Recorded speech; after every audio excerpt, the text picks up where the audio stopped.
Hello, happy Easter weekend. So, I'll be talking about my endometriosis today, so buckle up. Um, it'll get kind of gross. I'll make sure to put like a warning in the title or something. Anyway, so almost 20 years ago, whenever I was 16, I first went to the gynecologist, and I was, telling her about, you know, I don't remember what all was going on back then. It was so long ago, but I think I at least had bad cramps. And she just automatically diagnosed me with endometriosis. And my gynecologist here told me that she shouldn't have done that. They should have run tests to be for sure. I'm like, yeah, I guess so, but, I'm pretty sure I've had it all this time, because, like what else could it be? But anyway, and also, after doing my pap smear, I guess, which was extremely painful for me. I don't know if that's normal. I mean, I guess whenever you're not sexually active yet, I guess it's normal for it to hurt. But between that and having a really bad yeast infection, I used to have those all the time whenever I was a teenager and in my early 20s. I really struggled with that, and she told me that I had like a slight yeast. I'm like, no, nothing slight about about my yeast infections, because like they were bad. But anyway, so she told me a couple of days before I'm supposed to start my period to go ahead and start taking some ibuprofen or Tylenol or whatever, and I did that, and that actually really helped me whenever I was a teenager. It helped with my cramps, and back then my bleeding wasn't bad enough where I had to miss any school or anything, so that was good. And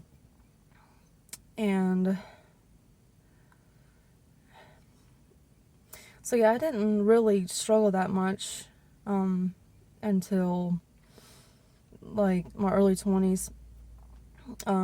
After I'd gotten married, we got married in '07, so I started having heavier bleeding. I don't think I was having extreme cramping pain yet, but the bleeding was getting heavier, and then I started getting blood clots every once in a while, but it wasn't bad. I kind of wish I could go back to those days, actually, because it is a whole lot worse now.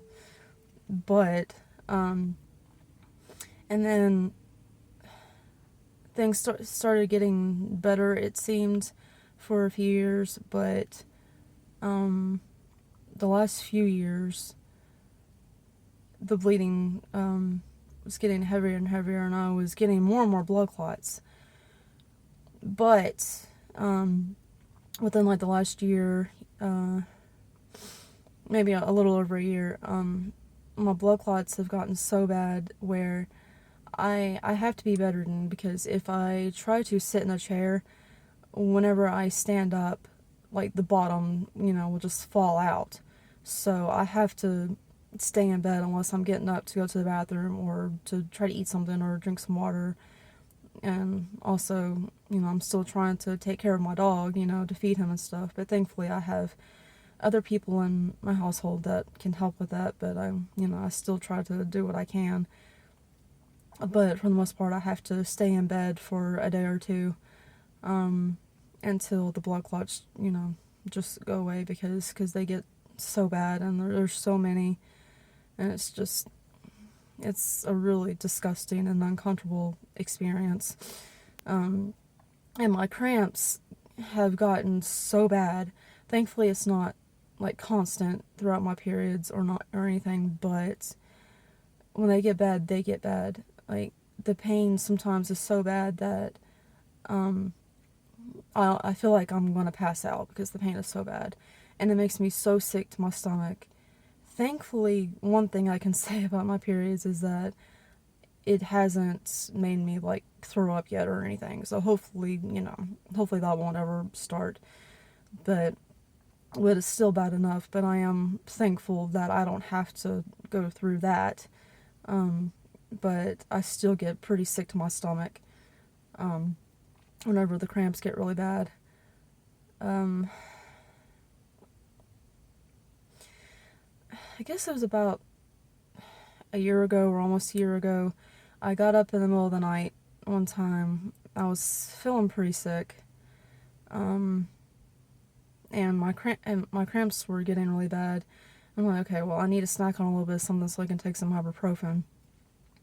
And I started getting really lightheaded, and I was sweating so bad, and I'm like, I don't know what to do. And eventually it went away after a few minutes, after trying not to pass out. And then I finally snacked on a little bit of something, took some ibuprofen. I ended up going outside. I think it was a little cool outside. And so going outside felt really good at that time because I was burning up so bad. But I eventually got better and was able to go back to sleep and everything.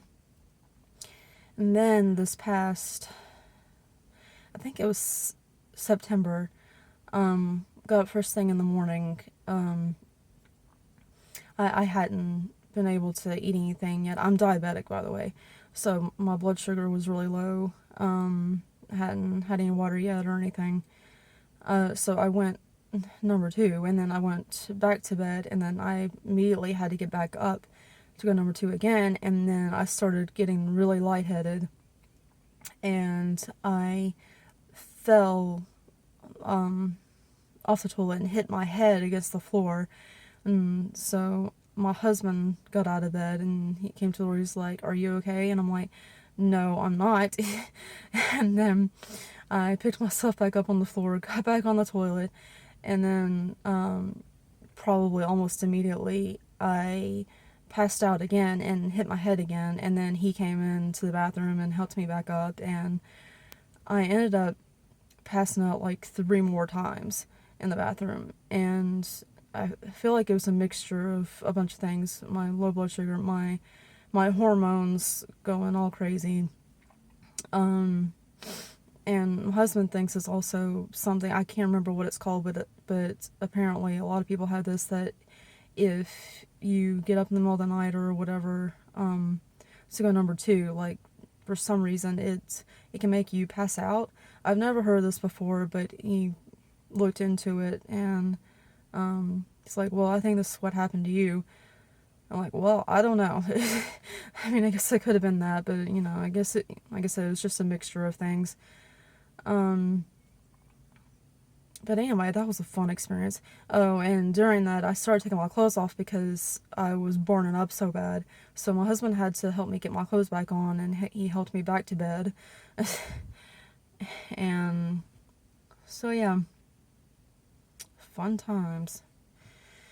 And then this past Thanksgiving and Christmas, like right before, of course, I feel like I always have to start my period, or almost always have to start my period, right before I, have to travel. And I cut it really close for Thanksgiving and Christmas. Like, I stopped with my blood clots, like, the morning of, the day that, supposed to travel. That's always fun, except not really. But, so yeah, get to hurry up and pack and everything after dealing with all that. But it worked out. I was afraid I was not going to be able to go see family for Christmas and stuff, but it's just, I hate having to live like this. I keep hoping and praying every single day that God will take this away from me. But yeah, I know I need to go to the doctor. You don't have to tell me. I know I need to go to the doctor. I haven't been to the doctor since my miscarriage, and that's going on 4 years ago, which is hard to believe it's been that long already. But I don't know if there's much else to say about this subject, but it's just, I'm tired of dealing with it. I'm tired of dealing with the blood clots. Like, if it was just normal, like, heavy bleeding, I can handle that. I can still, sit in my chair and everything and go about my business and just have to change out my pad every so often. But these blood clots are something else. They're awful. I've gotten better about it emotionally and spiritually, but a few months ago, I was dealing with it pretty badly. Like, I, whenever, whenever I had the blood clots, like, I would get kind of suicidal. And, like, I would just plead with my husband to, but, I don't know, there's so many things that I have to pray about every day to keep myself in check. But anyway,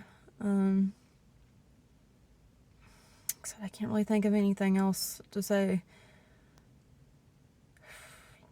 But yeah, I guess leave a comment if you've experienced anything like I do, because if so, I definitely feel your pain.